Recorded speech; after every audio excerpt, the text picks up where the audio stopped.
Hi there, and it's a very windy New Year's Day morning, and I'm staying up in London in the West End. I'm currently walking through Covent Garden, and it's about 10 to 10 in the morning, and the Lego shop opens at 10 o'clock. So I thought, I'm so close, it would be rude not to pop in and buy a few things.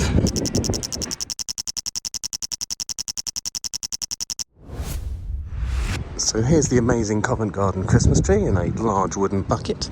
Last night we stood on the embankment to watch the amazing New Year fireworks on the London Eye.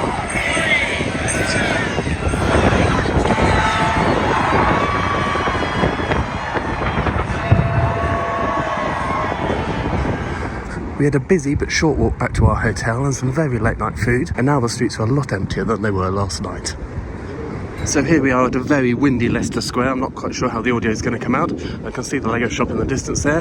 It doesn't seem to be a huge queue outside, but we'll get a little bit closer and see.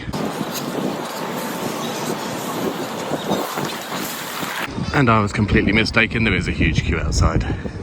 But let's join it and see how long it takes to get inside. The doors weren't actually open, it was 4 minutes past 10. They just opened them and the queue is moving incredibly fast to get inside. Just inside the door was a large display of the new Tudor corner modular building. There were some large gaps on the display, so I presume a lot of people in the queue in front of me had already picked some up.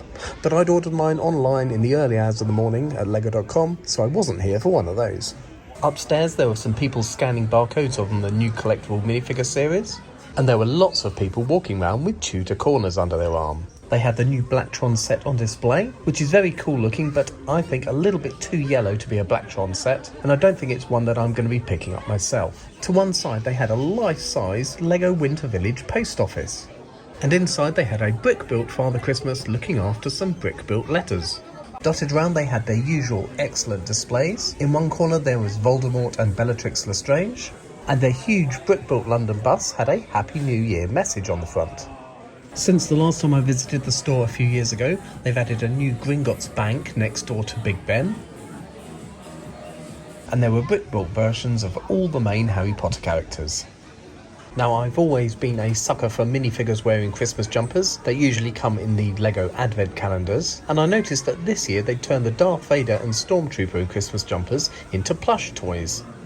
The pick-a-brick walls were really well stocked, but I had a quick look through and there was nothing there that I particularly needed myself, so I moved on to the Builder minifig towers.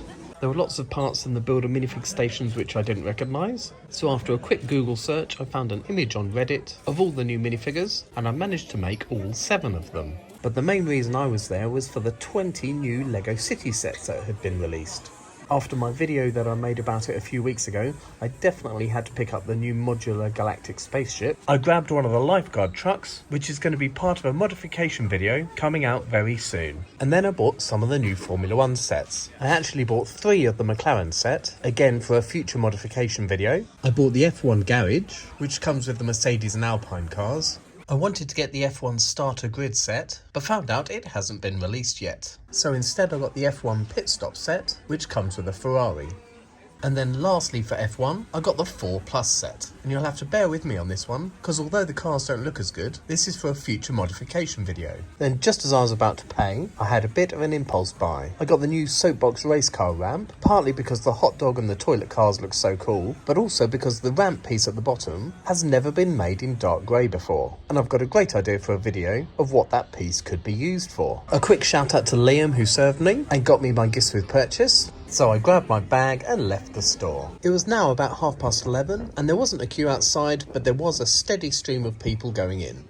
While I'd been inside, it had started raining, so I was really thankful to Liam who'd put an extra bag on top to keep all my sets nice and dry. So back at my hotel, here's my January the 1st haul, which includes my 2 gifts with purchase, the Lucky Knots New Year set, and the Creator 3-in-1 poly bag, which is now a paper bag. And all of these sets will be coming up in videos in the coming weeks. If you went New Year's Day shopping and got any 2025 sets, let me know in the comments below what you bought. If you've liked this video, please do give it a thumbs up. And of course, please subscribe for more LEGO videos.